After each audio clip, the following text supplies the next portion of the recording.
gusto niyo habang nakikinig. Okay lang. Basta you need to take down pa rin notes. Especially yung mga important parts na hina-highlight ko, inuulit ko, kasi yun talaga yung lalabas sa exam. Okay? So, for bacterial cell structure, obviously we need to start with the outermost part and then going to that of the inner parts. So for that of the cellular envelope, the cell envelope would actually be very unique to that of the bacteria. Always take note na point out na dito yung mga certain intricacies niya. Like for example, the outer membrane, the periplasmic membrane or the periplasm would only be seen in that of your gram-negative bacteria. And then the cell wall would actually be composed of peptidoglycan macromolecule. If nabasa na ninyo kay Jawets, he would always refer to this peptidoglycan layer as murine layer or mucopeptide layer. And then we have the cytoplasmic or the cell membrane that eventually encloses the cytoplasm. So the cellular envelope, in that of prokaryotic organisms, it actually serves as a protection of the organism against very hostile natin na environmental conditions. An example would actually be osmolality, extreme osmolality in that of the environment, harsh chemicals, or even that of the antibiotics. So this particular structure would actually be another, it's actually a protective structure of the bacteria in order to protect itself and also to ensure that of its survival in any type of environment. So going further into that of the cellular envelope, so we have yung cell wall and the cell membrane. The cell wall, again, it can actually be identified through routine staining procedure natin, yung ating gram stain. And we have two basic types. We have the gram-positive and that of also the gram-negative. If nabasa na ninyo kay Jawets, the cell wall would actually have an osmotic pressure. Most of yung bacteria would have an osmotic pressure that would actually range from 5 to 20 standard atmosphere. So this is actually yung ang tawag na dito, osmotic pressure na yun would actually be a result of solid concentration via that of the active transport mechanism. Alam niyo naman yung mga different modes of transportation, di ba, of certain substances inside and outside of the cell. I'm not gonna discuss na yung mga yan kasi madidiscuss, I think, yan sa histology ninyo. And na-discuss naman na sa zoology at saka sa anatomy. Nakaka-follow ba or masyadong mabilis?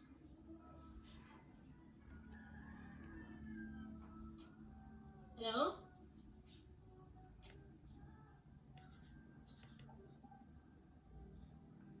Nakaka-follow? Or masyadong mabilis? Okay lang. Okay. So, with regards to that of the cell wall, at that particular osmotic pressure, most of the cells kasi in different organisms, they tend to be destroyed. They tend to burst at that particular pressure. But for that of the cell wall, it would actually still maintain that of its integrity. Kahit nasira na siya, malalaman mo pa rin kung ano more likely yung structure, yung itsura, yung shape ng ating bacteria. If nakita na ninyo dun sa libro, yung may drawing doon ng isang bacillus rod shape that was actually destroyed, nahati yung structure niya. But if you would actually still look closely and you would actually patch up yung broken na area doon, malalaman mo pa rin na rod shape siya or bacilli siya. It's actually because of the increasing tensile strength na meron ng isang cell wall. When you say tensile strength, it's the ability of a particular substance not to be easily destroyed even with increasing pressure. So na-maintain pa rin ng isang bacteria yung kanyang structure, yung kanyang shape, even with that type of pressure. And again, that is all due to that of the cell wall, which is actually composed of a peptidoglycan material. Again, peptidoglycan or murine or your mucopeptide layer. So going further into the different types of cell wall, so we have your gram-positive and your gram-negative. So for that of the gram-positive, sabi nga kanina, it has a very thick protective peptidoglycan layer. So it's actually composed of 40 sheets of your peptidoglycan layer. And that is actually composed na of already 50% of the entire cell wall material. So cell wall pa lang, halos peptidoglycan na yung laman. And for a gram-positive organism, it would actually be composed of 3 basic types, yung cell wall niya. So we have the backbone, the identical tetrapeptide side chains attached to that of your N-acetylmuramic acid and a set of ideal peptide cross bridges. So yung backbone ang pinaka-importante. The backbone kasi is actually similar for all types of bacterial specimen. So it's actually composed of your NUG and your NUM chains. And yung pagkakaiba, yung variety of these different organisms, it would all be attributed to that of the tetrapeptide side chains at saka yung peptide cross bridges natin. So, for that of gram-negative as compared to that of your gram-positive, it's very thin. It's only composed lang of 1 to 2 sheets of your peptidoglycan, and that would actually be amounting to just 5 to 10% of the entire cell wall material. But yung maganda sa kanya, it's less affected by that of antibiotics. That's actually because there are certain antibiotics that would basically attack that of the peptidoglycan layer. Sabi nga dun sa last bullet, under that of the gram-positive, sabi nga, many antibiotics are effective against gram-positive because they act by preventing the synthesis of the peptidoglycan layer. A very good example is your penicillin. So, si penicillin, sinisira niya na mismo yung cell wall, yung mismong peptidoglycan layer. At kapag nasira na yun, magbaburst yung entire bacterial cell. At dahil dun, mamamatay yung buong bacteria. And, paano naman din sa ating gram-negative? Iba kasi yung structure niya. There would actually be what we call pa as the outer membrane. Mamaya malalaman natin yan. That would actually be an added protection of the gram-negative bacteria, kaya less affected siya by that of antibiotics. But for now, again, gram-positive, even though they are actually thicker because of a very thick peptidoglycan, once they are actually subjected to that of an antibiotic that attacks that of the peptidoglycan, madali silang nasisira. Kaya nga, they are very susceptible to that of antibiotics. So, any questions so far? Nakakasunod? Guys. Yes, ma'am. Yes, ma'am. Opo, ma'am. May gusto ka na tanong? Okay, sige. So, sabi natin, very important na part ng backbone for any type of bacteria, yung chains ng NUG at saka yung ating NUM. So, these are alternating sugar components with the amino acid chain linked to that of your N-acetylmuramic acid molecule. So, polymers of these subunits, they cross-link to one another by means of peptide bridges to eventually form your peptidoglycan sheets. So layers of these sheets, they will then be cross-linked with one another, forming a multi-layer cross-link structure of considerable strength. Kaya nga, di ba, makikita nyo dito, kung mababasa ninyo din sa libro, it would be a very complicated talaga na structure. Kaya nga, once na in-stain mo na siya with that of your crystal violet, which is actually the primary stain in that of your gram staining procedure, hindi madaling matanggal yung ating crystal violet kasi napaka-thick niya. So it becomes entrapped na dun sa mismong peptidoglycan layer natin. Very different from that of your gram-negative dahil napaka-nipis nun, madaling ma-wash out yung crystal violet. So again, it's referred to as the murine sacculus or sac. This peptidoglycan structure then surrounds the entire cell. So, going further into that of the other components of your gram-positive cell wall. So we have yung ating teichoic at saka yung ating teichoronic acid. So both yung teichoic at saka teichoronic acid, most of yung ating gram-positive na organisms, yung dalawang substance na niya, it would already be amounting to 50% of the dry weight of the entire cell wall, and then 10% siya ng dry weight of the entire cell. So mostly it's actually composed of teichoic acid saka teichoronic.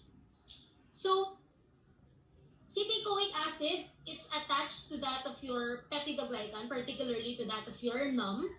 It would actually contain glycerophosphate or ribitol phosphate polymers that would also be combined with other substances, either sugars or amino acids.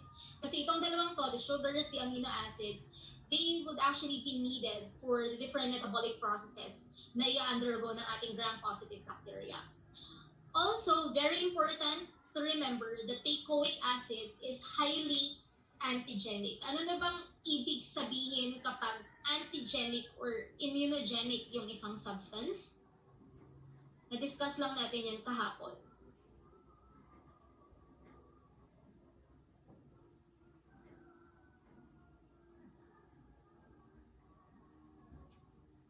Miss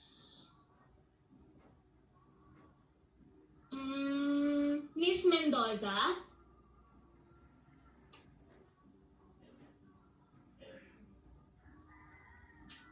Miss Mendoza, nandiyan ka pa ba?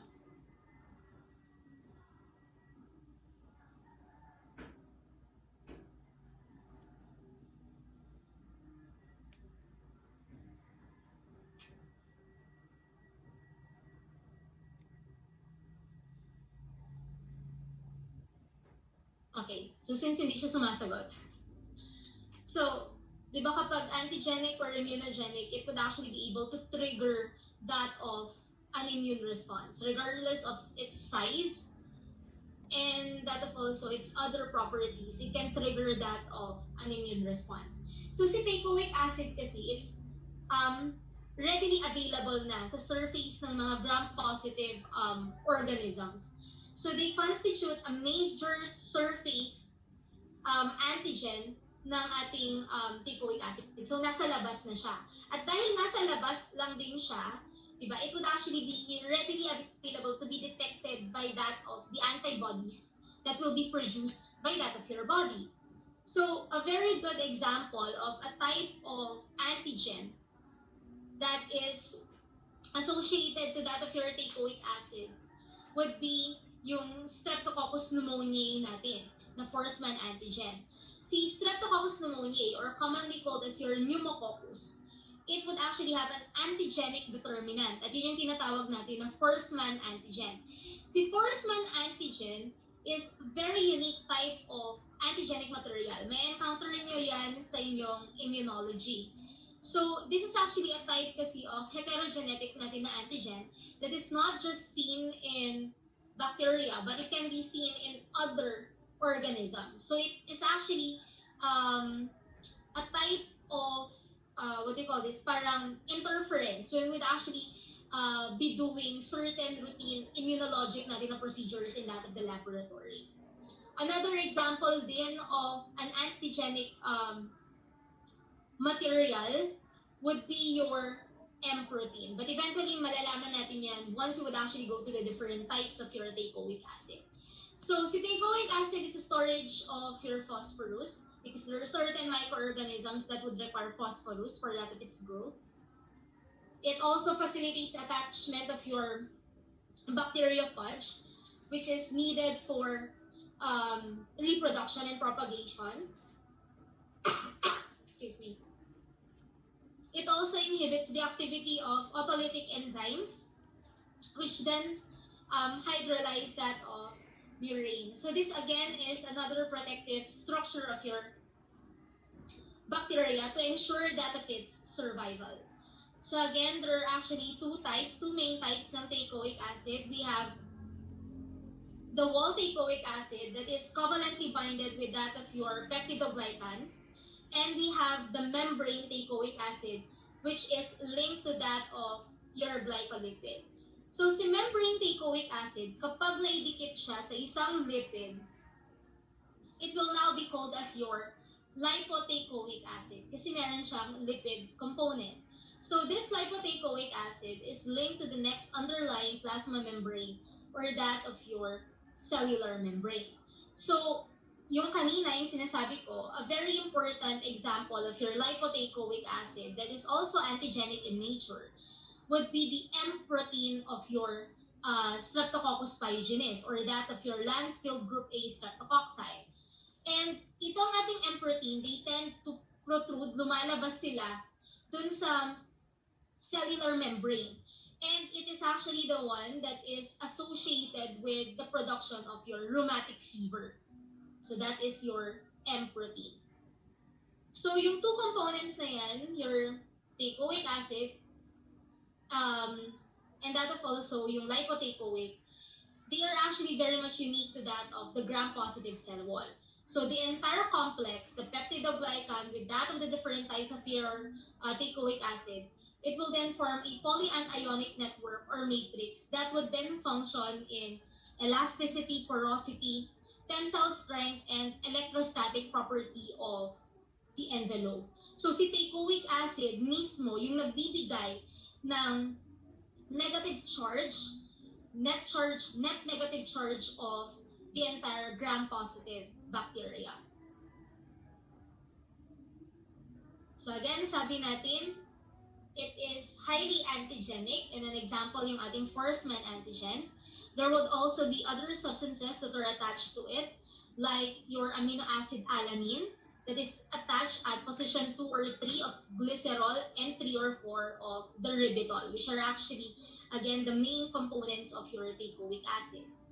And again, the teichoic acid, particularly that of the lipoteichoic, will then give the negative charge of the gram-positive cell wall. So another structure, another component is your teichoronic. It's a similar polymer with that of your teichoic, but the repeat units would actually include sugar acids instead of phosphoric. And these are actually synthesized in place of teichoic acids when the phosphate natin na component would actually be limited. So, at times kasi yung environment of a particular bacteria, because of the number of bacteria present, nagkakaubusan ng mga nutrients. So if there would actually be a limited supply of phosphate, instead of doing teichoic acid, they would then shift into doing teichoronic acid instead. And then we have your polysaccharides, another component for that of the gram-positive cell wall. Once it would actually be hydrolyzed, yung cell wall, it will then be able to yield neutral sugars such as your mannose, your arabinose, your rhamnose, at saka your glucosamine, and acidic sugars like your glucuronic acid and mannuronic acid. So all of these sugars, they will actually exist as subunits ng mga polysaccharides incorporated in that of your cellular wall. So any questions so far?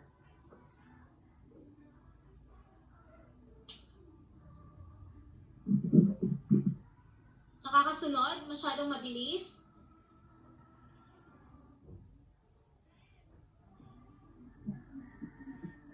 So again, we have the different antibiotics, different substances that would try to attack that of the peptidoglycan layer. So we have your phosphonomycin that actually prevents the synthesis of your NAM and NAG. And then we have the cycloserine that also inhibits the formation of the pentapeptide, which is again another very important structure in that of the cell wall. And then bacitracin that will then inhibit the incorporation of the amino acid lysine, thus preventing that of the stabilization of your peptidoglycan. And then we have vancomycin, tunicamycin, and ristocetin that will inhibit translocation step ng peptidoglycan, kaya nga hindi din magiging stabilize yung ating peptidoglycan, madali siyang masira. And the very important penicillin that will then prevent cross-linking of the different bridges in that of your peptidoglycan. So kung makikita nyo, most of those particular antibiotics, yung sa mismong peptidoglycan pa lang, kung sira na siya, it will then destroy the integrity of the entire bacterial cell, mamamatay siya. So any questions so far? Before we proceed with gram-negative, are we clear on gram-positive? Or may gusto kayong ipaulit? Ma'am? Yes. Ma'am, is Ano? it safe to... Hello, ma'am. Yes. Ang question lang po, ma'am. Yes. Ma'am, sabi niya kanina, ma'am, yung about sa, ano, ma'am, ano yun? Sa gram-negative bacteria, thinner layer of peptidoglycan and non-different cell wall structure are less affected by these antibiotics, ma'am. Ma'am, bale, is it safe to say that gram-negative bacteria are more resistant to antibiotics, ma'am? Yes, kasi meron silang, malalaman nyo eventually dito sa next topic, meron pa siyang added na structure, yung outer membrane. So dahil doon, hindi kaagad makakapasok yung mga antibiotics, even though it's thinner. So may added siyang protective mechanism. Yes, something, ma'am. Okay. So any questions pa? Any clarifications, mga hindi ninyo naiintindihan? Okay na? So can we proceed with the gram-negative cell wall?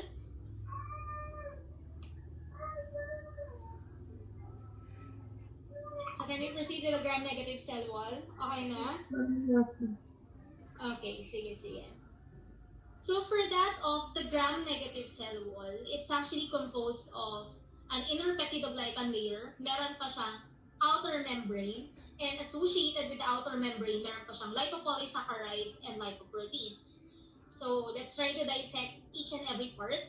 So for your inner peptidoglycan layer, it's, sabi nga natin, thinner than in the gram-positive because it would always be composed of 1 to 2 sheets of your peptidoglycan. But a very important structure, very unique for that of prokaryotic organisms, particularly for that of your gram-negative alone. Hindi mo siya makikita in eukaryotic, hindi mo din siya makikita kahit sa mga archaea na organisms, would be your DAP. So, diaminopimetic acid. So, yung ating inner peptidoglycan layer, it is actually composed of a direct peptide linkage between your diaminopimetic acid amino group of one side chain and the carboxyl group of the terminal D-alanine of a second side chain. Ang gusto ko lang malaman ninyo dito is the uniqueness that it would actually, the gram-negative cell wall would only be composed of diaminopimetic acid, something that is unique, that cannot be seen in archaea or that of eukaryotes. At ano ba itong diaminopimetic acid? Si diaminopimetic acid would serve as a precursor of your lysine that is actually needed in making that of your peptidoglycan. So, yung ating peptidoglycan layer ng gram-negative, it would also have tetrapeptide side chains that would have very distinct, unique din ng mga features. Kasi, magkakaiba yung mga structures that are attached to it. So like for example, the L-alanine that's located at position 1, D-glutamate at position 2, and D-alanine at position 4. Ang pinaka-unique yung position 3. Magkakaiba yun for the gram-positive and the gram-negative. For the gram-negative bacteria, meron yung DAP. DAP is actually attached at position 3. Sa gram-positive, nandoon naman yung ating levolysine. So, doon lang siya nakakaiba sa position 3. So next, moving further into that of the outer membrane. So outside the peptidoglycan layer is an additional outer membrane that actually is composed of proteins, phospholipids, and also your lipopolysaccharides. So this is very unique kasi again, it's found only in gram-negative bacteria.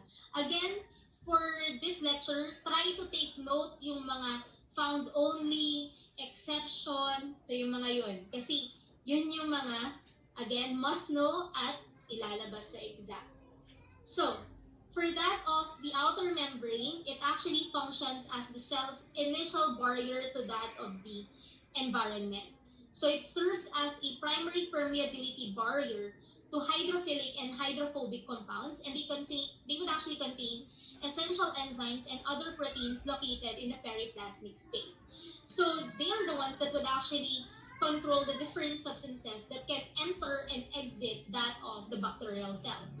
It is a bilayer structure. Kung nabasa ninyo kay Jawets, yung inner leaflet niya, it's similar to that of a cytoplasmic membrane. And then the outer leaflet is the most unique kasi dun naka-attach yung ating lipopolysaccharide. So the lipopolysaccharide will then give that of the surface of the gram-negative bacteria a net negative charge. So in general, the outer membrane is the one that is attributed to the gram-negative charge of to that of the net negative charge of the gram-negative bacteria rather. And then, sino na ulit dun sa ating gram-positive yung nagbibigay ng negative charge? Sino na ulit? Anong particular component of the gram-positive cell wall yung responsible for the negative charge of the bacteria? Egoic. Okay, or egoic acid. Very good. So, for the outer membrane, it would actually play a significant role in the ability of certain bacteria to cause a particular disease. Mamaya malalaman natin yan with that of your lipopolysaccharide. But for now, dito muna tayo sa function ng ating outer membrane. So, again, paulit-ulit, kapag outer membrane, always think of a barrier. Shield siya kaagad ng gram-negative bacteria. So, it acts as a barrier to hydrophobic compounds and harmful substances. So, same outer membrane, it would actually kasi have this unique ability to exclude, it will not be able to accept hydrophobic molecules easily inside that of the gram-negative bacteria. An example na lang is your E. coli, for example. An E. coli is a type of enteric bacteria. And because of the outer membrane ng ating E. coli, it will then protect that of the E. coli against certain harmful natin na substances present in the gastrointestinal tract. An example, yung mga bile salts. Bile salts kasi they tend to destroy kaagad yung cell wall. But because of the outer membrane, hindi siya kaagad nasisira. Kaya nga yung ating E. coli nagka-thrive, nagiging resident microorganism in that of our gastrointestinal tract. Ano naman pagkakaiba niya with that of your Pseudomonas aeruginosa? Si Pseudomonas aeruginosa, it would actually be a very notorious organism usually seen in nosocomial infections. Kapag sinasabing nosocomial infections, these are hospital-acquired infections. So usually yung mga patients that are present in the ICU, yung mga nasa critical units in the hospital, or yung mga patient na sobrang tagal na sa hospital, they tend to develop Pseudomonas aeruginosa infection. That's actually because si Pseudomonas, it is very resistant to antimicrobial agents. So it's very resistant to that of your typical antibiotics. Kasi yung outer membrane niya, it's 100 times less permeable as compared to that of your E. coli. So kung si E. coli pa lang, hindi na siya napapapasok, di ba, ng mga simple lang na substances like your bile salts, mas matindi yung outer membrane ni Pseudomonas aeruginosa. Hindi lahat ng substances pwede niyang papasukin, even that of the antibiotics. Kaya nga, it's very resistant to that of your common antibiotics, that of your Pseudomonas aeruginosa. So katulad din nung natanong din ng classmate niyo before or earlier, even though it's thinner yung kanilang peptidoglycan, but because of the added protective mechanism ng ating outer membrane, hindi siya madaling nagpapapasok ng mga antibiotics. Kaya siya highly resistant si gram-negative bacteria to that of your typical antibiotics. So again, it also acts as a sieving unit. When you say sieve, filtering unit. So allowing water molecules or water-soluble molecules to enter through a protein-like channel called as that of your porins. So itong mga porins na to, they would actually permit passive diffusion of certain low molecular weight hydrophilic substances like your sugar, amino acids and certain ions. And these are actually needed, yung mga sugar, amino acids, ions na yun, for that of the metabolic processes of your gram-negative bacteria. Also, it provides an attachment site that enhance the attachment of the host cell. A very good example there is your OMP-A protein. If nabasa na ninyo kay Joettes, si OMP-A protein is the most abundant protein in that of the outer membrane. At kaya siya napaka-importante kasi it serves as a receptor of the sex pili during bacterial conjugation. Kaya nga, nagkakaroon tayo ng antimicrobial resistance at yung mga organisms that are highly implicated sa antimicrobial resistance ay gram-negative. It's actually because of the contribution ni OMP-A. So, during kasi bacterial conjugation, a particular microorganism will then attach yung kanyang sex pili to that of another organism to transfer yung kanyang genetic material. So, take for example your methicillin-resistant Staphylococcus aureus. Hindi lahat ng Staphylococcus aureus ay resistant sa methicillin. Pero ngayon, because of some people who are self-medicating, hindi sila pumupunta sa mga healthcare workers, kung ano-ano na lang medications ang tinitake nila, nagkakaroon tuloy ng resistance, nagkakaroon ng mutation dun sa mismong microorganism. So, for example, your gram-positive Staphylococcus aureus, for example. Si MRSA, it would actually be resistant na to methicillin. Kapag nasa laboratory na kayo, dun sa antimicrobial na plate, yung Kirby-Bauer natin na procedure, kapag nakikita ninyong walang zone of inhibition around the antibiotic oxacillin, that is highly indicative for a methicillin-resistant Staphylococcus aureus. At kapag ganon, i-report ninyo kaagad. Kasi it would actually be very dangerous, very alarming for that of the other patients. So, si methicillin-resistant, meron na siyang particular genetic component within itself na resistant na siya to that of methicillin, resistant na siya to that of oxacillin. So, once it would actually be able to transfer that of its genetic material to another Staphylococcus aureus, it would actually utilize your OMP-A protein to attach itself, to attach yung kanyang sex pili. So, ita-transfer niya na yung methicillin-resistant niya na genome to that of another Staphylococcus aureus, making then the new Staphylococcus aureus also susceptible, or also rather resistant to that of methicillin. Hanggang lahat na mamaya ng Staphylococcus aureus in that of your entire body would then be resistant to that of methicillin. At kapag nangyari yon, ONT at ONT na lang po yung antibiotics na pwedeng mag-work sa'yo. Kaya it's very alarming and it's very dangerous din to self-medicate. Kasi, yun nga, we would actually encourage or promote mutation in these microorganisms. At dahil doon, ONT na lang po yung mga antibiotics na mag-work against these microorganisms. And take note, some pharmaceutical companies nowadays, hindi na din sila nag-upgrade ng kanilang mga antibiotics, mainly because of resources. Limited din yung kanilang resources. At dahil masyado din mabilis na mag-mutate yung mga certain microorganisms. So your OMP-A protein, babalik tayo kay OMP-A, again, take note, it would actually be a receptor. Doon kumakapit yung sex pili for that of bacterial conjugation. So again, strong negative charge attributed to that of your outer membrane. It's important in evading your phagocytosis that is actually associated with your neutrophils and your macrophages. And it acts as a barrier to toxic substances like your antibiotics that would prevent the movement inside, inside the cell. So added structure lang would be your purines that is actually responsible for passive diffusion. So protein structures scattered throughout the lipopolysaccharide macromolecules. Water-filled structure that would control the passage of nutrients and other solutes, including antibiotics, through the outer membrane.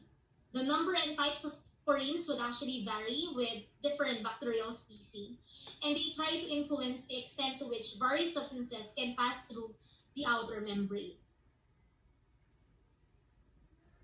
So your murine lipoproteins, they facilitate the attachment of the outer membrane to the next internal layer in the cell envelope. So it would actually contribute to the stability of your cellular envelope or that of the entire outer membrane.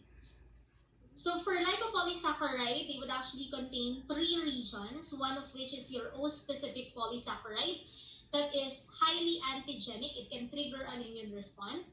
Ito yung madalas nating nakikitang O-antigen if you would actually progress na in that of your readings. O-antigen that is seen in your Salmonella species. We also have your core polysaccharide that is composed of 2 characteristic sugars, your ketodeoxyoctanoic acid and your heptose, and your lipid A that is commonly called as an endotoxin. So it's an inner major constituent. If nabasa na ninyo kay Jowetts, lipid A is extremely toxic to animal cells.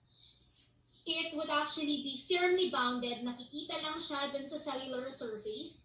And once a particular gram-negative organism would lyse, kapag pumutok siya, lalabas kaagad yung ating lipopolysaccharide.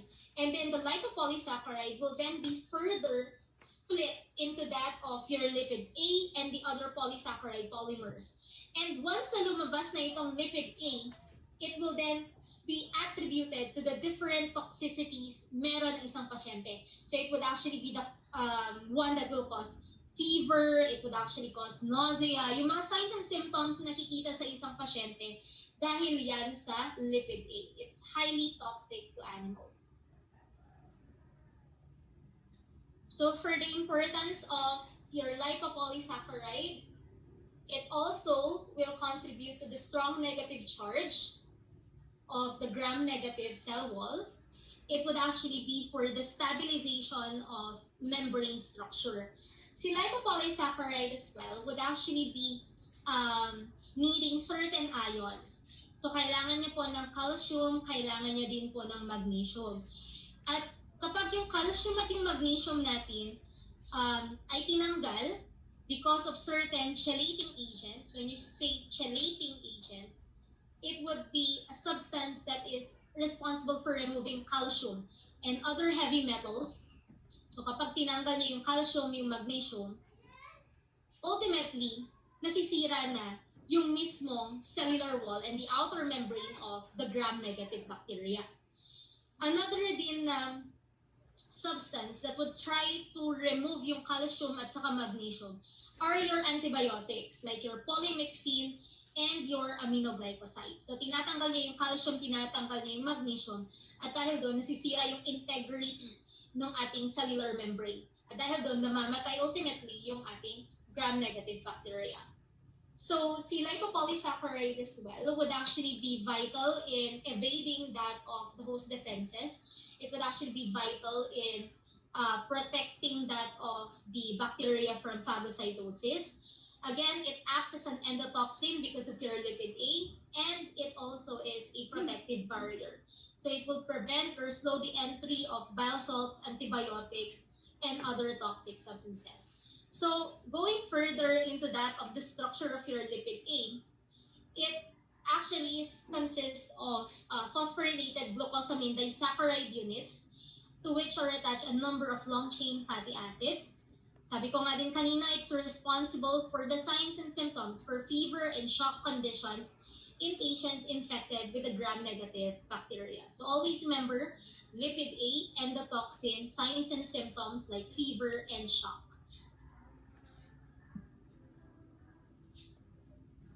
So any questions so far before pumasok pa tayo deeper into that of the cell membrane ng gram-negative? May katanungan? Nakakasunod or masyadong mabilis?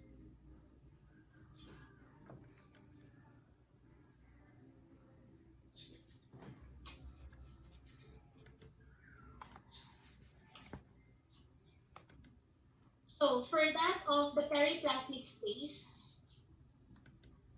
So for the periplasmic space, again, it's unique. It's found only in the gram-negative bacteria.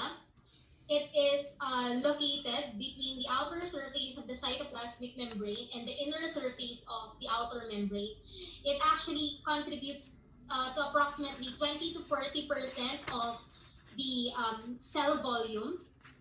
It actually contains the murine layer consisting of a gel-like matrix containing nutrient-binding proteins that assist in the capture of nutrients from the environment.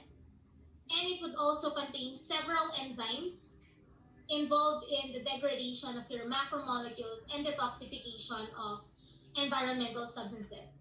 So, including antibiotics that enter that of the outer membrane, kinokontrol din ng ating periplasmic.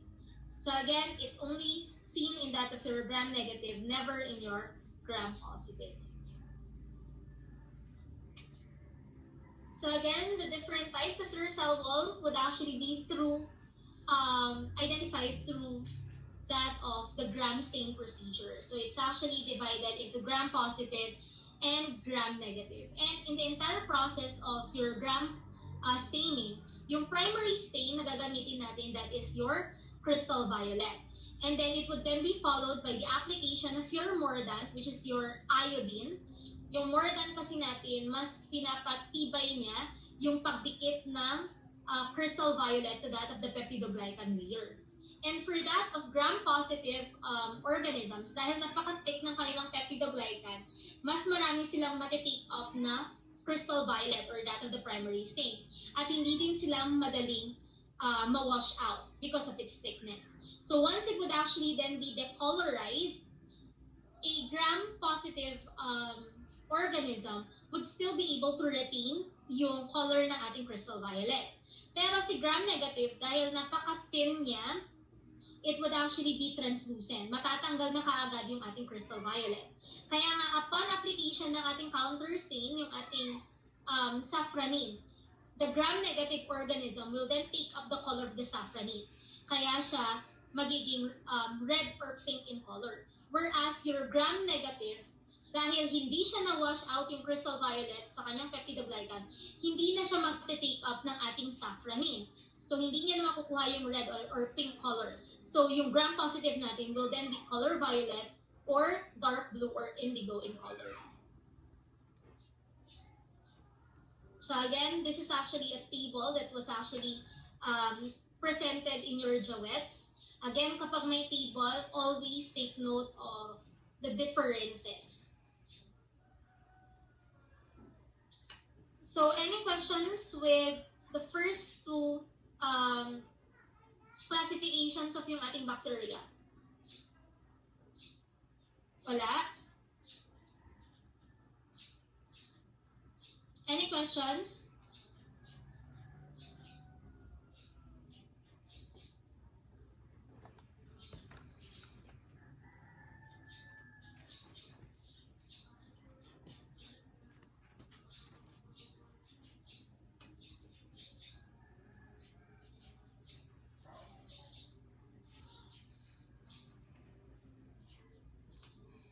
So let's go further into that of the other unique types of yung ating microorganism. So we have yung ating Mycobacterium. So they would actually be naturally gram-positive, but because of certain alterations in that of their cell wall, they cannot actually present that of their gram-positivity. But rather, we need another staining procedure, your acid-fast staining, in order for them to be visualized. And then we also have your Mycoplasma, which is actually an organism that has no cell wall. So for that of acid-fast cell wall, so for acid-fast organisms, they actually are gram-positive in nature, but they would actually contain kasi a waxy layer of glycolipids and fatty acids. And this is what we call as your mycolic acid, a very important substance that is the main principle behind that of your acid-fast staining. So it's actually bounded to that of the exterior of the cell wall. It's more than 60% of the cell wall, yung ating lipid structure, and that of other fatty acids like your mycolic. So the mycolic acid is the major lipid component, and it's actually located in the inner leaflet of the cell wall, linked to that of your arabinoglycan. So it's a strong hydrophobic molecule that forms a lipid shell around the organism and will affect that of its permeability. Kaya nga yung ating mycoplasma daw, yung ating mycobacterium natin na organism, like for example your MTB, it will not be easily destroyed by detergents or that of strong acids. And in that of the entire process of your acid fast staining, kailangan ng application ng heat and certain treatments with that of detergents for them to be further visualized and to take up that of the primary stain, yun yung ating carbolic sheet. So, this would actually make the Mycobacterium species difficult to stain as compared to that of the other microorganisms with that of the routine gram staining procedure. So for that of the acid fast, very important na examples, your Mycobacterium and your Nocardia. Again, they are gram-positive in nature, but they are difficult to stain with that of your gram-positive. So we utilize another staining technique, yung ating acid fast. And they would actually then appear as red natin ng mga structures because of the color of your carbonyl sheet. And then another example, those certain organisms that would have no cell wall, they lack a cell wall, but they would actually contain sterol. So since wala silang cell wall, wala din po silang peptidoglycan, pero ang meron sa kanila ay sterol. So they would actually lack the rigidity that is very much common in that of an organism with a cell wall. A very good example would actually be your Mycoplasma and your Ureaplasma. Si Mycoplasma pneumoniae is actually the causative agent of your atypical or walking pneumonia, and your Ureaplasma urealyticum, which is actually the causative agent of a particular syndrome, kasi it's actually presenting different signs and symptoms similar to that of a urinary tract infection. So since these particular organisms, they lack a target for that of the cell wall inhibiting antimicrobial agents, they are therefore resistant to that of your penicillin and that of also your cephalosporin. Kasi wala silang peptidoglycan. E di ba yung peptidoglycan natin sa cephalosporin, they would actually be targeting that of your peptidoglycan. So walang peptidoglycan, resistant sila. Excuse me.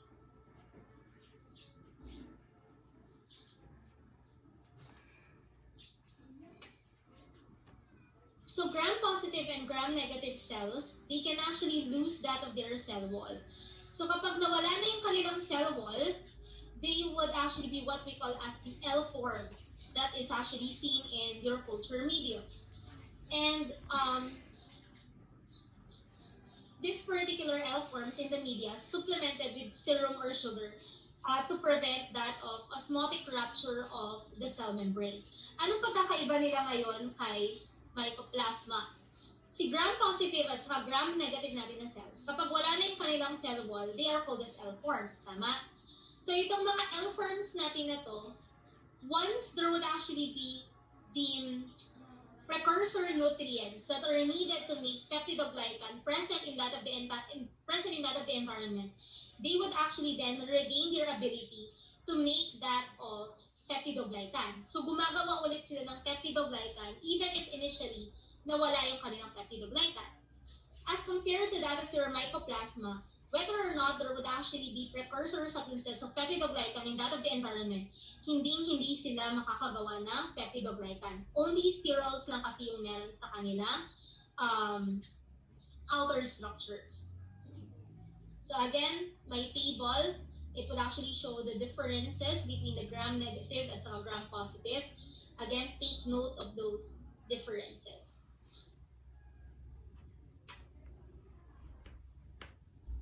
So any questions so far?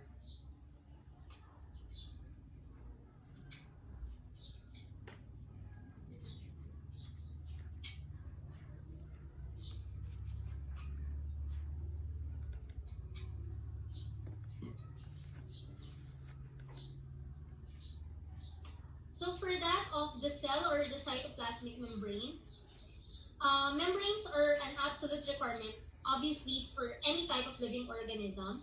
So yung plasma membrane, kasi in that of other books, like in that of your Joets, yung cytoplasmic membrane natin was actually also known as that of the bacteriaceous plasma membrane.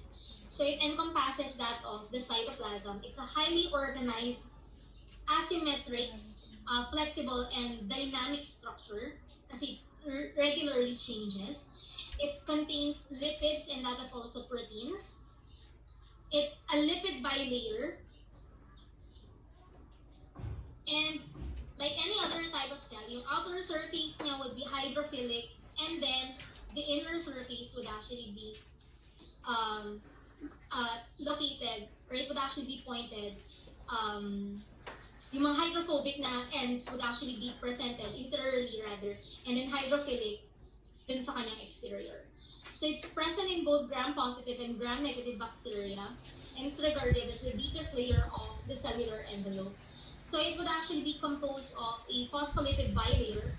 Parix proteins would actually be present. 70% of human proteins would actually be present there, incorporated there, including a number of enzymes vital to cellular metabolism.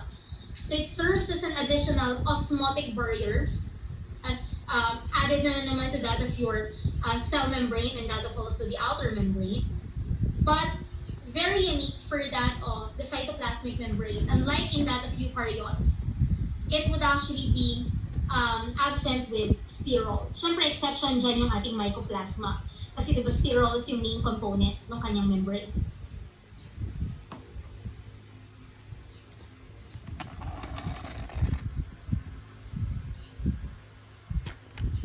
So for that and the different functions ng ating cellular membrane, it's actually for the separation of cell from its environment. Again, another added barrier for selective permeability.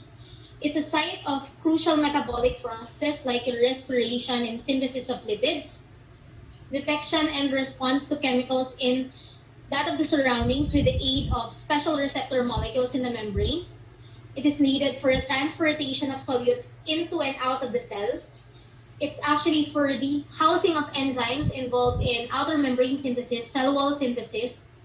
So other na mga processes that are needed not only for the creation of the other components, but also that is needed to maintain that of its integrity.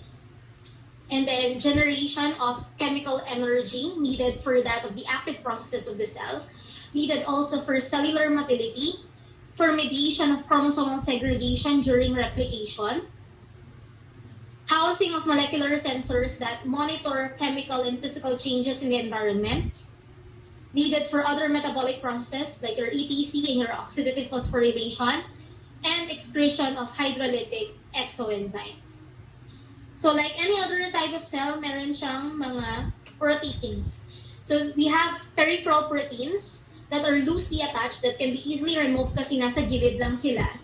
And then we also have your integral ones that are incorporated, present na, embedded in that of the membrane, and those that are not easily removed. So its structure is similar to that of the fluid mosaic model that is actually present in a typical animal cell that was actually presented by Nicholson and that of also Singer, di ba, yung structure, yung fluid mosaic model of the animal cell. So parang ganun din siya.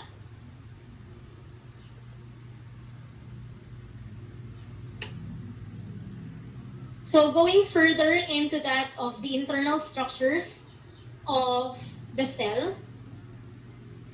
So like any other type of cell, it would actually be composed of the very important macromolecules, your proteins, your nucleic acids, small molecules that would also serve as energy sources, precursors of macromolecules, like your amino acids, and then metabolites or vitamins, and other organic and inorganic ions and cofactors. Like what I said before, your calcium and that of also your magnesium. So other structural components, we have your nuclei, your ribosome, and your inclusion body. So sabi natin di ba before that prokaryotes, they do not have a true nucleus, but rather their entire genetic material would actually be packaged into that of a structure known as your nucleoid. So the genome of a bacteria would actually be composed of a single circular chromosome that will then be locking a nuclear membrane and mitotic process. So sabi ko before, walang compartmentalization kapag prokaryotes. So they appear as diffuse nucleoid or chromatin body that is attached to a mesosome or a sac-like structure. So this nucleoid can be easily seen with that of a DNA or nucleic acid staining procedure with the use of your Pheogen stain. Basta kapag Pheogen stain, ang ini-stain niya po ay yung ating nucleic acid.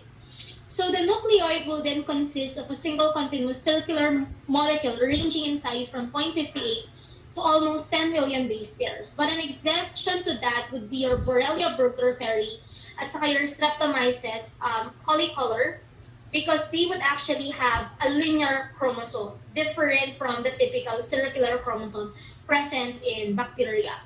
And also, a few bacteria would have the similar chromosomes. If nabasa na ninyo kay Jowett's, sabi dun, some microorganisms would have 2, 3, or 4 dissimilar. Hindi pareho kasi yung structure ng kanilang chromosome.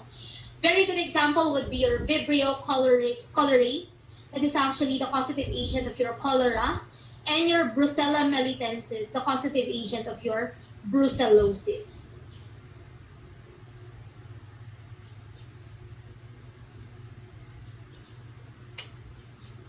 So for that of the ribosomes, so as we all know, diba, yung ribosomes natin, it would always be the site of protein synthesis. Even the OMP-A protein na na-discuss natin before, ginagawa talaga siya sa ating ribosome. And it would actually give the cytoplasm a granular structure because of the RNA and the other proteins that are suspended in it. So, yung ating ribosomes, it would actually be 70S in size, or 70 Svedberg unit. When you say Svedberg unit, that is actually the unit of measurement for that of a particle size that is determined through that of its sedimentation rate. So 70 Svedberg unit in size and separated into two subunits, your 50S and your 30S. The 50S is further composed of your 23S and 5S rRNA, and then the 30S is composed of your 16S rRNA. Very important to take note itong ribosomal subunits natin na to, kasi there are certain antibiotics to which ito yung inaapektuhan niya. Like for example, kung makikita nyo, yung streptomycin, gentamicin, attacking that of the 30S, and then erythromycin and chloramphenicol, that will then disrupt your 50S subunit. So your ribosome is found in the matrix of loosely attached to that of your plasma membrane. And matrix ribosomes, they are the ones that would be responsible for the synthesis of proteins that will remain inside that of the cell. And then the plasma membrane ribosomes, for those proteins that will be transported outside of the cell. Again, take note of the different antibiotics and the particular protein substructure, the ribosomal substructure that it affects.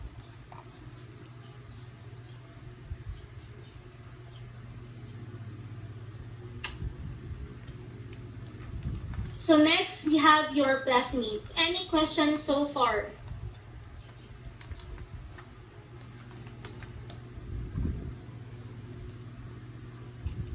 Any questions? Wala po, ma'am. Wala po, Masyadong ma'am. mabilis. Ano? Masyadong... Taas ko pa lang po siguro yung information sa brain namin. Oh, okay, saturated na ba? Sige, let's have a 15 minutes na break. Be back by 9. Hindi, sige. 9:30 na lang. More than 15 minutes. Mag-consolidate muna tayo ng information. Madami atong na-take in na information. Sige, meet at... Nakakain na ba ba kayo? Wait lang. Nag-breakfast na ba kayo or hindi pa? Hindi pa. Sige, sige. Ilan pa ba to? Wait lang, check ko lang. Kasi medyo patapos na tayo eh.